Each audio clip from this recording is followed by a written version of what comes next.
Hello, welcome to the channel. I'm Joe. I'm Diana. And this is the Sicily Adventure. So today we're going to discuss some things that we've encountered while living almost a year abroad.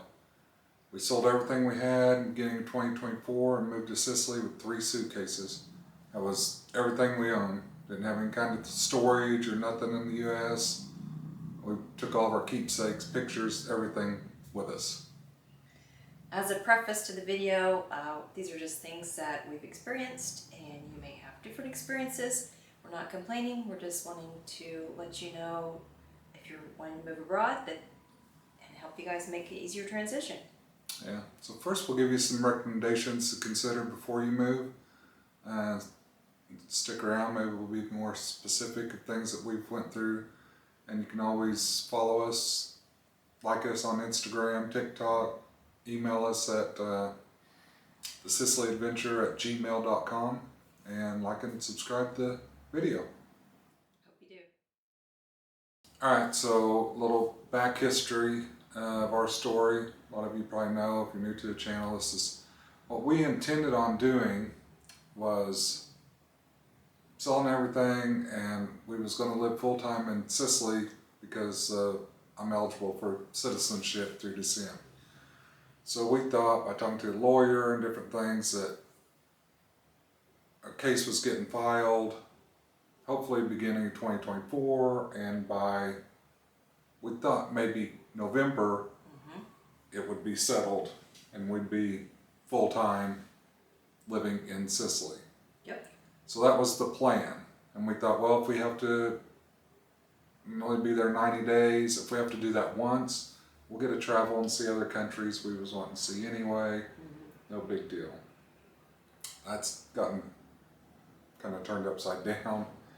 I finally filed our papers in court in December. We're still waiting on a court date as of today. So best case, maybe January of 2026, maybe. So we're still doing the Schengen shuffle. 90 days in, we have to leave, go somewhere else for 90 days. And that's really not what we wanted to do. We wanted to have Sicily as our base, travel the EU and other countries from there. So this kind of slow travel is not what we intended. And that's kind of one of the first things, realities of moving abroad, is having a consistent routine. So that's probably the first thing I want to talk about is having a routine. Yeah, I mean, just newly retired, we were just trying to learn a routine. We don't have one yet, so trying to get one is, because you're used to working a job, coming home, and you have a routine, so now it's hard to when you're 90 days here, 90 days there. Yeah, and in a new country where things are different. So that's been one of our, I guess you would say, struggles, realities of living in another country and trying to figure out the routine, because the routine we planned got changed. And a lot of people, and I know I'm a creature of habit, when I was in the U.S. and had a job, got up same day, I had this shirt I wore on Monday, this one Tuesdays. It was a set routine. You ate the same thing, you went to the same place, whatever. And now it's changed. Yeah, probably the biggest thing is the food routine. So coming here to Albania and learning the stores and what you can cook, what kind of foods they offer. And it's like you have to go to the meat store to get the meat, you have to go to the bread store to get the bread, you have to go to the veggie stand, then you have to go to the grocery store. Yeah. So it's all kinds of different little stops you make, which is fine. It just helps pass the day along. But you have to prepare. You have to get the recipe that day. What are you going to cook, and where are you going to go to get the ingredients? Yeah, and Sicily's pretty much about the same, but that's another point of doing the slow travel, you have to learn that in a new country, where to get stuff, what to do. Yeah. What is this meat called in this country? What is this cheese called? Mm-hmm. Can I get this cheese? So when we're in Sicily, we kind of learn a routine and our favorite stores and the shop owners and stuff, and then you got to leave and learn that all over in another country. And if you exercise or work out, before we left the States, we had lost a lot of weight and changed our diet and had a routine of working out, and now that's changing, especially if you have to travel. Now in Sicily, that we finally have our home, I did buy some weights, some dumbbells that I can have in the house. But before that, I didn't want to buy any because we're just traveling Airbnbs and moving around. And so we do have that now, but when we come to another country, you don't have that. I mean, you can join a gym or something, but... Yeah, some of the expats we've met, they joined a gym. They were talking about their experience with that. Not sure if that's going to be something we do here or not. I brought my Pilates mat, and I do that in the Airbnb. It's easy to fold that up, so it's a suggestion for if you guys do yoga or and it's free on YouTube. You just pull up a video. So I've kept my same routine. I work out maybe 4 times a week doing that. Besides our walking, which we get at least 10,000 steps a day in town. Yeah. So trying to keep active. Yeah. Yep. So that's probably our first issue, was trying to have a consistent routine and learn things. And like I said, it's not really what we wanted, and it's kind of hard to adapt. And that's this first year learning how they do things and waiting and so that's probably maybe the next thing is how they do things. I was thinking it's kind of like you go to the DMV and you sit there and wait all day, and you finally get up there, and I always do it. I don't have some document, and they say, "Oh no, you got to come back later." It's like, so that kind of ruins your whole day. That's kind of the way Italy has been for us in Sicily, getting the house done, getting utilities. It's like you're waiting to get this done, and it's like, oh no, can't. Or we had to leave, so that Yeah. can be frustrating.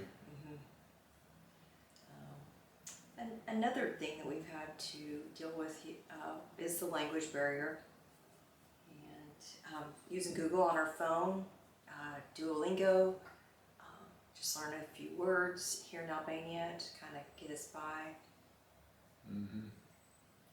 Yeah, and that makes it nice if you learn the basics. Hello, thank you, whatever. And you see a difference here in Albania and in Italy too. You try and say a few words that they'll smile, or it helps. But he starts speaking Albanian to them, and they think he knows the language, and they rattle off a whole bunch more. And he's like, "Scusi, parle Italiano, Inglese." Yeah. Luckily, a lot of them in Albania speak Italian, so we get to practice our Italian here.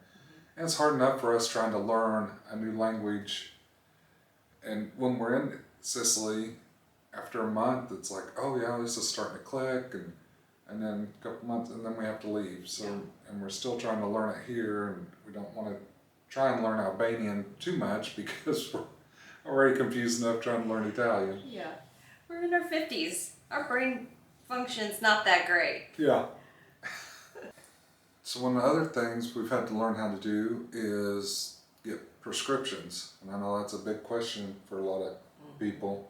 I've seen it on the social media, a lot of people asking, how do you get them? I've asked, and we really don't know exactly yet. I mean, somewhat.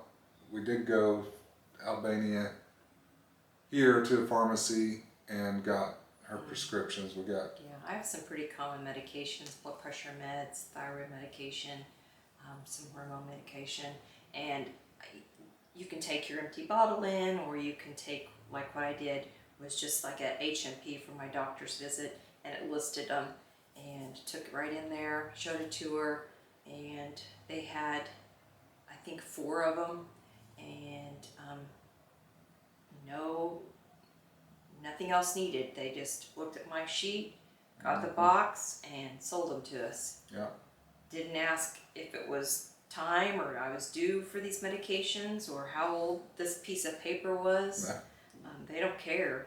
And those 4 Yeah. medications were $9 total. for a month's supply. Yeah, 30 pills, and I can't believe they were that cheap. Yeah, with no insurance, no nothing, $9. So. And then I asked a local, I said, you know, this price that I paid, is that what you would pay if you go to the pharmacy? And she was like, yeah. So, It's good to know. yeah, from the expat group. Mm-hmm. There's 2 of them that apparently the whole country has a shortage on, and those are my two hormone medications. So, still trying to locate where we can get those 2. Yeah, and we haven't had to try and get them in Italy yet, but before we left the States, I had emailed a pharmacy in Sicily, and they replied and said, yeah, no problem. I think there was one that they said maybe might need a doctor's note or something with. Not sure which one that was, but so, I mean, it looks like getting prescription shouldn't be a problem. The other thing that you kind of have to learn when you come to another country is, like you went in just to get some medications that would have been over the counter in a Walmart. They don't sell that here. There is no Walmart. The grocery stores don't even sell aspirin. So that was a new change. Yeah, and that's kind of a new reality is you can't just, I like going to Walmart and looking, oh, I've got this sinus headache, what do I want? Or I like this brand better than this brand, or whatever. Well, you can't do that here. You have to go into the pharmacy and tell them basically what your symptoms are. Hey, I got a sinus headache, and oh, here you go. This is, pharmacists prescribe some medicines here. I know in Italy and evidently in Albania. You cannot get antibiotics here like you can in other countries. That's you have to go to a doctor here in Albania for those. And every pharmacy we went into, they speak English. So don't be concerned if you coming over here to check out the country. Their English is pretty good. Yeah, all the pharmacists are anyway. So, I know one of your drugs, they said they had it, one of the pharmacies said they had it, but it was a blend of something else. We don't know really what it was. So I think even if you had to go to a doctor here and maybe get a prescription or him, I don't think it'd be that expensive anyway either. So, that big a deal. So one of the other issues we had thought about before we left was how are we going to get our money? Where are we going to get it? What to do? We had opened an Italian bank account, and that was a chore. Yeah, well, like 3 or 4 trips to the bank. Yeah, I signed my name more than buying a house. We didn't ever been able to open that account without the help of our friend Danny in town. Yeah. We wouldn't be able to do a lot of this without Danny.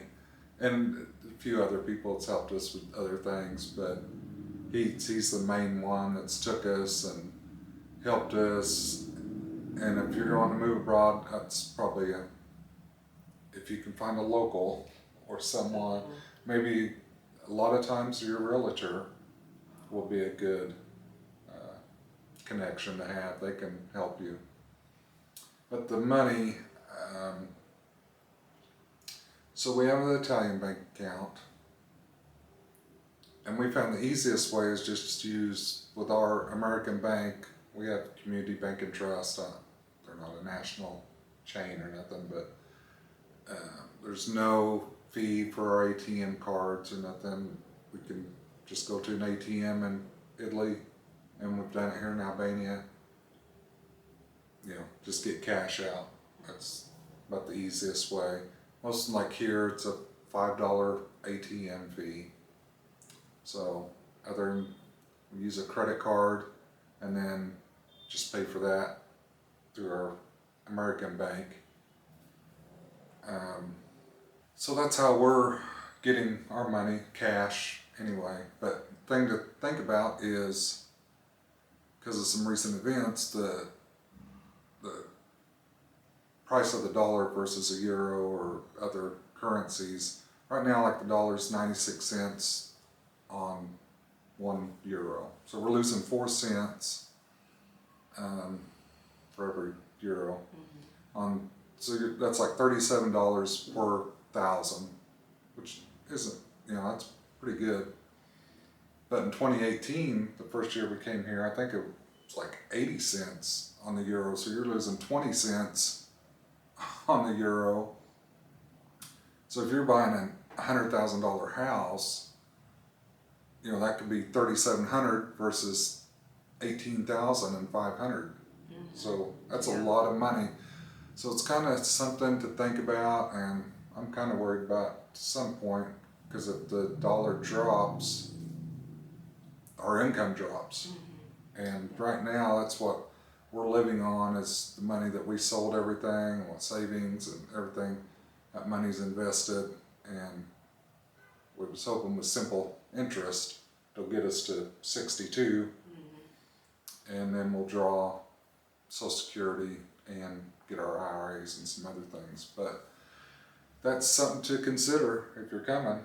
It's yeah, you may have to adjust your budget. Yeah, be kind of prepared for that and have a little wiggle room, because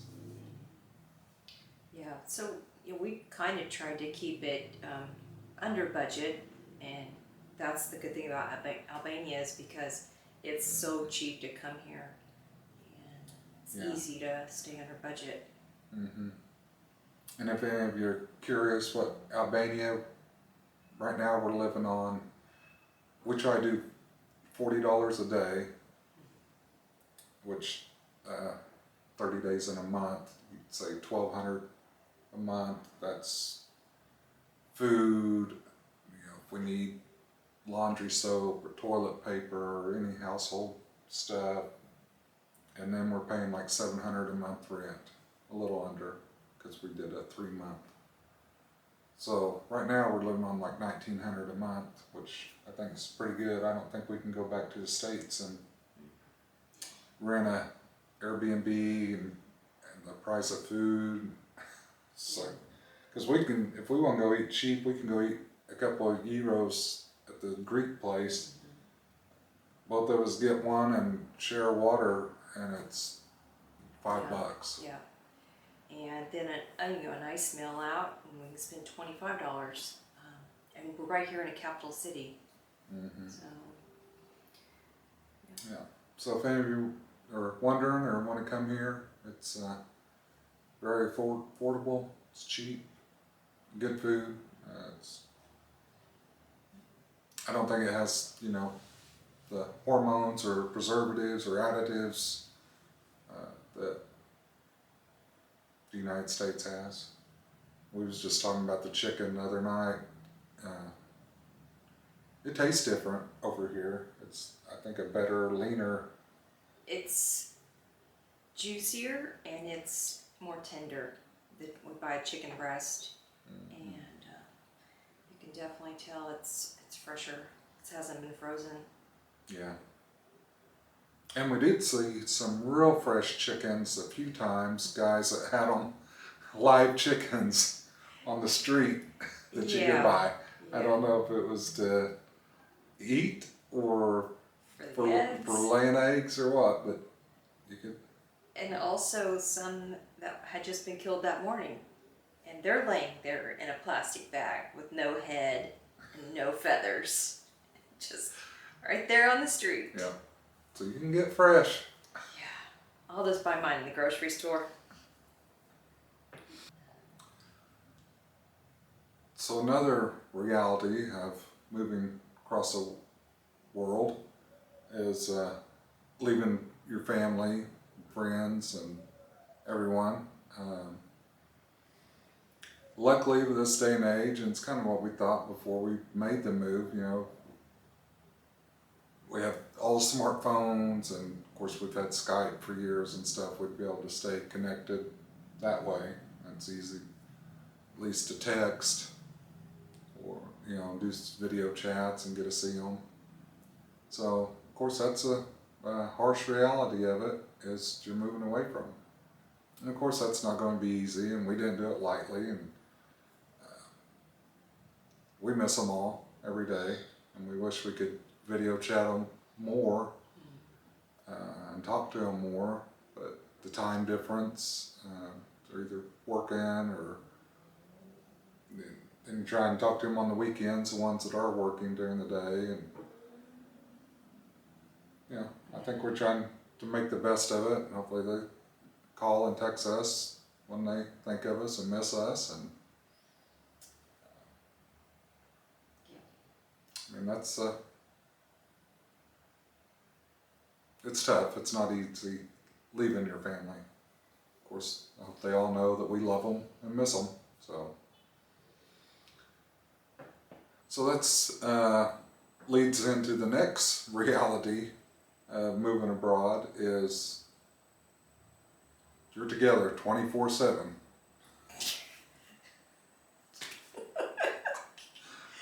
It feels like 36/8.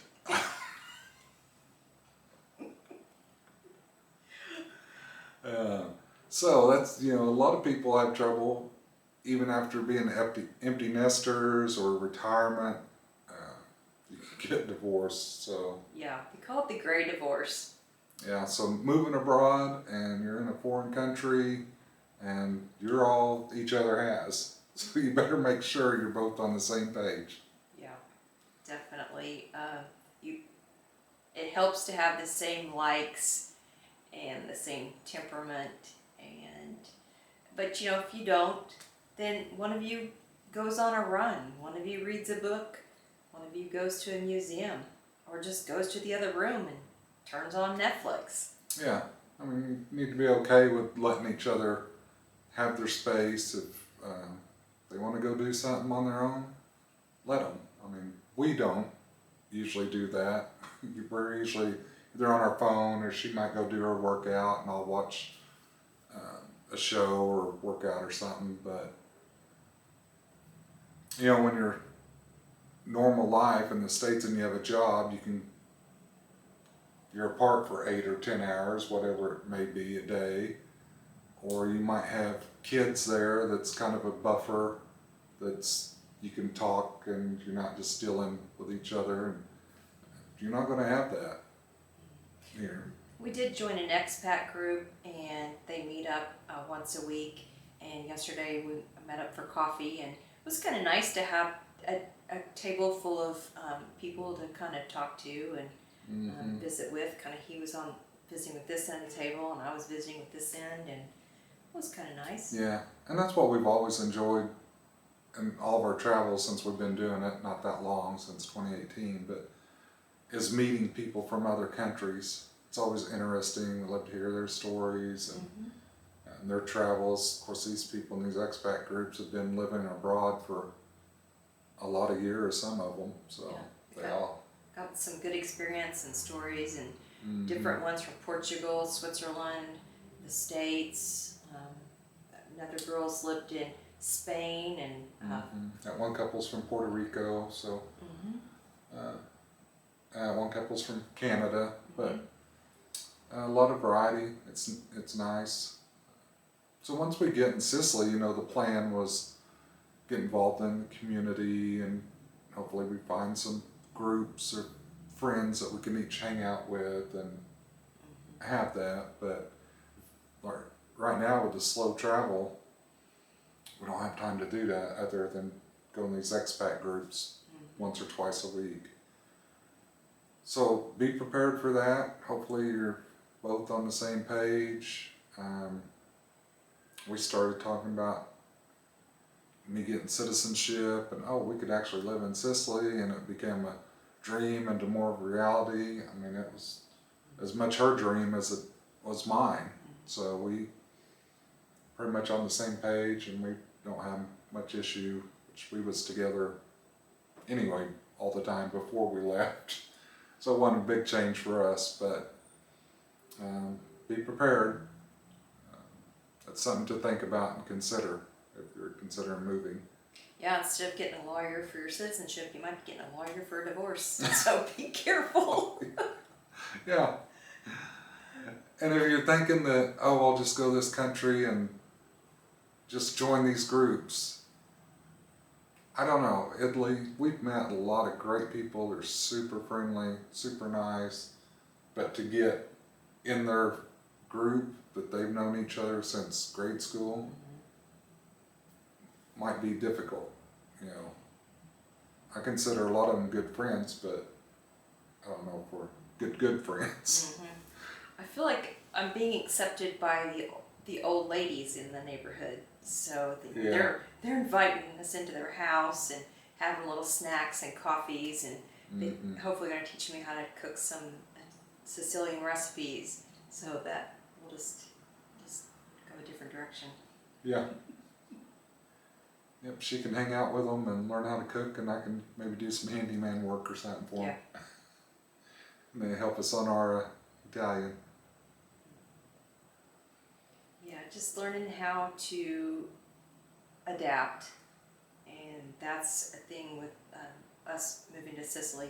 It's adapting to their culture, their way of doing things. Yeah, so that's probably the big reality is, and it's like that all over, even in the United States it's different, but be open-minded, adapt to the culture, don't try and take how you did things and take it with you, because it may not work. You need to, like in Sicily, places close, so, and they don't open until a certain time. So if you want to go eat lunch, if you're used to eating lunch at 10:30, 11 o'clock, you're not going to do that in Sicily, because they're not even going to be open yet.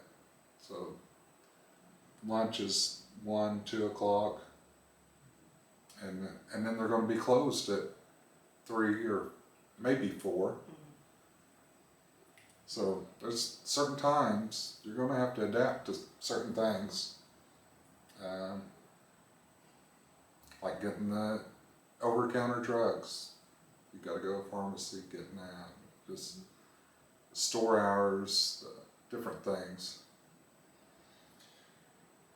So if you want to know the real harsh reality of moving abroad, it's not that bad. Do it. Do it. It's great. We love everything about it. We love the different culture.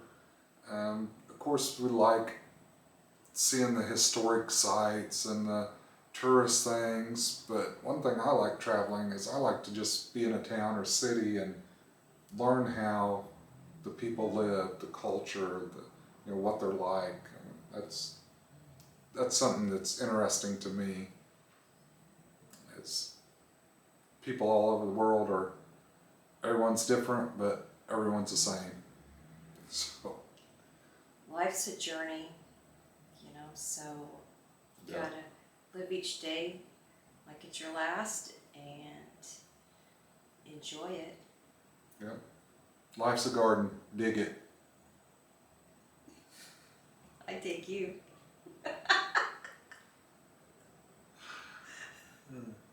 So hopefully this has been helpful to you.